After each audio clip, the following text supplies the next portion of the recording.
This is Silent Slayer, which I've often referred to as Schell Games' masterpiece, which is quite a statement considering that I also frequently refer to Schell Games as the most talented developers of virtual reality games currently working in the field. Maybe there will be someone better someday, and I love what Vertigo Games is doing, but for right now, Schell Games has the field all to itself. As for why that is, we have to address a pet peeve of mine when it comes to the nomenclature around virtual reality software. There's a tendency to use the term experience to describe something that is less than a game. A game has to have rules, structure, an ending. But, and this was especially true in the early days of virtual reality, people weren't exactly jumping to take the risk of trying to make a full game in an untested field. Instead, we got experiences. Opportunities to put on our headsets and be taken to another place and just be there. Sometimes that place was a shark cage, sometimes it was a roller coaster, but the unifying trait was that it was something to be passively witnessed rather than interacted with. While I won't say that there's no value to that type of software, I can say that if I have to pick between riding a roller coaster and riding a roller coaster while shooting evil clowns, well, that's not exactly a difficult decision to make. This led to the term experience becoming synonymous with the lowest tier of VR software, which rankles me because it leaves us without a word to express how much better Schell Games is at making games than basically every other developer. When the visuals and the sound design match up perfectly, when the world is ideally sized to make it feel like a real place, when the physics of interaction are tuned to the point that if you let go of an object you're holding in your virtual hand and it does exactly what you expect it to, then you're no longer playing a game, you're experiencing it. That's what Schell Games does, and that's why I'm making this ad for their Christmas sale. And yes, this is a paid advertisement. It said so in the description below the video, and I probably put a bug in the corner of the screen just to be safe.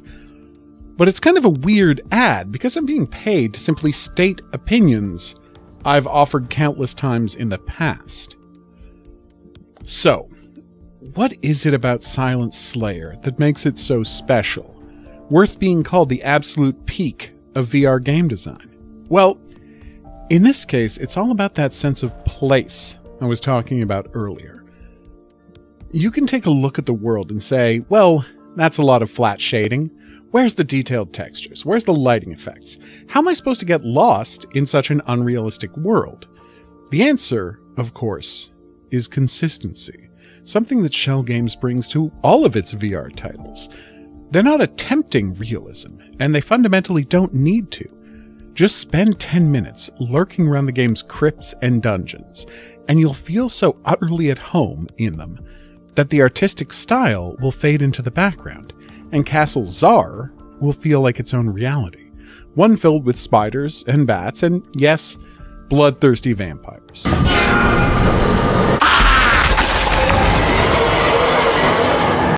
This isn't a huge game. There's just 9 vampires to slay and 9 3D puzzles to solve. But it's intensely replayable.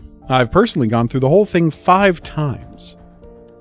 Twice to capture footage and 3 times just for myself. It's loaded with great environments, secret messages to be decoded, and an amazing performance by a magic book. Since there aren't any majorly random elements, it's even a great game to speedrun, should that be something that interests you. It's an absolute must-have for your quest. And because it's a static experience, you're transported to the coffins via magic and then back again, it should even be safe for players with a sensitivity to motion sickness. Whether you're a veteran VR player or just got your first headset, there's no good reason to not get this game. Unless, of course, you scare easily.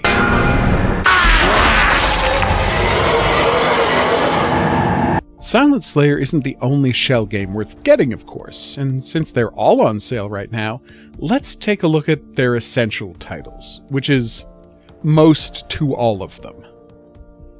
Let's talk about the first Schell game I played, the 60s cool James Bond pastiche, I Expect You to Die, and its 2 sequels. When I first got the game, it was a review copy I requested entirely based on the title. Who doesn't enjoy Goldfinger, after all? Little could I have imagined that I'd go on to spend dozens of hours in the game's impeccably designed playfields, ferreting out secrets and optimizing my escapes to unlock trophies. Or sometimes to just vibe in fantastic places with delightful music. The only real problem here is, which game do I recommend? All 3 feature the best escape rooms ever devised, and because they're seated, static experiences, they're playable by basically anyone. I'd go so far as to say that if you're looking to interest someone in VR as a genre, there's literally no better way than to start them off with an I Expect You to Die game. But which one? Yes, they get better with each new release, and the continuing story isn't so in-depth that you can't just jump in on part 2 or 3. Both of which have increasingly elaborate levels that get crazy in ways I won't spoil here. Okay, one spoiler, there's a giant squid. Despite this, I really do think you'd be better off starting with the first game in the series. It has the most levels. It started with 4, but Schell added 3 more in updates over the first year of its release, for a total of 7, while 2 and 3 have just 6 levels each. More importantly, though, the comparatively sedate action of the first game makes it ideal VR training wheels. If you can handle the minimal amount of driving and vertical movement that I Expect You to Die asks you to, you'll be able to graduate to roller coasters and space dog fighting in no time. Also, for video game nerds, this is probably the closest we're ever going to get to more No One Lives Forever games. So, if you've been waiting 20 years to jump back into that world, here's your chance. Up until this point, the games have been fully accessible, and any one of those 4 titles are great intros to VR. But let's say you're comfortable with moving around virtual worlds and would rather be getting some exercise while you play. Well, Schell Games has you covered there as well, with their amazing fantasy sword fighting sim, Until You Fall. So, long story short, the world was wrecked in a magical apocalypse, and you're the last knight left standing, tasked with wiping out hordes of zombies using dual-wielded blades. Where the previous games I've discussed have attempted to draw the player into fully simulated experiences, Until You Fall embraces the artificiality of being a game. The physics of virtual sword fighting are necessarily messy, because there's no realistic feedback possible. Players aren't swinging heavy blades, and there's no interruption in their swing when they strike an enemy's sword or body. That creates a disconnect that can pull players out of the more realistic takes on the genre. Until You Fall abandons realism and offers a sword fighting game about precision and form. Players are told how to hold their weapons to parry attacks, and just what angle to strike in order to level their foes. It's simple enough fighting knights one-on-one, but soon enough the player has to deal with packs of enemies, projectiles, area attacks. It's overwhelming, and yes, you should expect to die. A lot. But it's one of those helpful roguelikes that lets you upgrade your weapons between runs as well as unlock new ones, meaning there's options for any melee playstyle you can imagine. There's even enormous two-handed weapons that are difficult to swing, but monstrously powerful. It's all extremely artificial, and it has a steep learning curve, especially when it comes to figuring out the best way to use the various weapons' magical powers. But it's worth putting in the work, because there's nothing more satisfying than grinding a certain giant spike monster into the dust. I talk a lot about how basically every game is better in VR. Even a text adventure would be more compelling if you were to pop on a VR helmet and then find yourself sitting in a dark, atmospheric room, typing away on a mechanical keyboard, watching green characters pop up on an old, humming CRT monitor. So while it's not a surprise that Among Us is better in VR, it's kind of amazing just how much better it is than the flat version. I'm guessing I don't have to explain the game. It's Among Us, after all.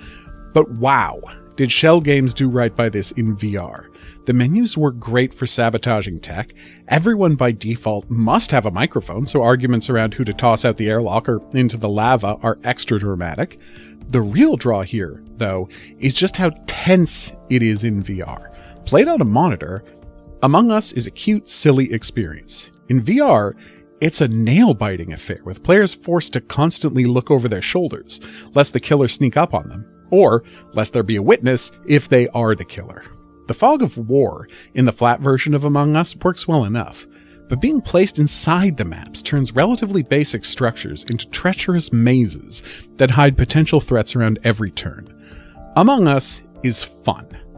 Among Us VR is terrifying and should be the only way you ever play the game. Finally, we've got Lost Recipes, an educational game that's leagues more chill than anything else Schell has put out. Until now, I've been talking about 2 murder simulators, 3 spy thrillers, and a physically taxing fighting game. So it's a bit of a departure to end on, okay, this time you're just cooking. What you're cooking, though, is a story all its own. The game has the player traveling to different time periods where ghosts run them through how to go about creating meals using ancient tools. Sure, you or I might be able to throw a kebab on the barbecue, but making an authentic Greek marinade and then rotating it over a charcoal fire? That's an experience that takes a little more training, which the game does a great job of offering. It walks players through each meal step by step. And as someone who's cooked a few of these meals, minus the part where you grind the flour by hand in a stone bowl, I can say that the experience is surprisingly authentic, with the only deviation from realism being that everything cooks a little faster than it does in real life to avoid boredom. Also, in real life, your meals aren't critiqued by a hungry ghost, not the scary Chinese kind, in case you're worried. It may not offer the depth or replayability of the other titles on this list, but if you're looking for a charming, chill experience that can actually teach you some real-life skills, this is the game you're looking for. I made this video because Schell Games hired me to promote their Holiday 2024 sale. But no matter when you see it, everything in here remains true. All of these games are worth your time and money. If you're lucky enough to be seeing this while they're on sale, go and get them right now. But no matter what, you should buy them if you're interested in the best that VR has to offer. I've been the hidden object guru and I'd normally promote my stuff here, but that would be weird since, this is an ad for someone else's stuff. Promoting my stuff would be a little déclassé. Although, if it's related to the video, maybe? You know what? If you get the I Expect You to Die games and run into trouble, I've got guides up for all of them, so check those out. See you back here for more Schell Games, but until then, au revoir.